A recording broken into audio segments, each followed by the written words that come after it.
Public Gold, selain belian melalui akaun emas cap, Gold Accumulation Program, terdapat satu lagi belian emas, iaitu secara physical outright purchase. Belian emas secara physical outright purchase ni ialah di mana tuan-puan boleh beli melalui bayaran penuh ataupun secara bayaran ansuran, atau nama lain dipanggil Easy Payment Purchase, iaitu EPP. Kaedah belian secara physical outright purchase ni sangat mudah, di mana tuan-puan hanya perlu pilih item emas mana yang tuan-puan nak beli, buat bayaran secara penuh ataupun secara ansuran. Selepas selesai je bayaran, Public Gold akan terus post emas tersebut. Jika bersaiz kecil kurang daripada 21.25 gram, Public Gold akan hantar melalui pos yang berinsurans. Jika emas bersaiz besar, tuan-puan perlu ambil di cawangan berdekatan melalui temu janji.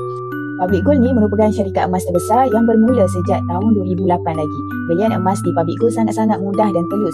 Jika tuan-puan ingin memiliki emas 999.9 daripada Public Gold, boleh rujuk pin video saya cara-cara macam mana nak mula buat simpanan. Nanti saya akan hubungi tuan-puan untuk bantu sebaiknya.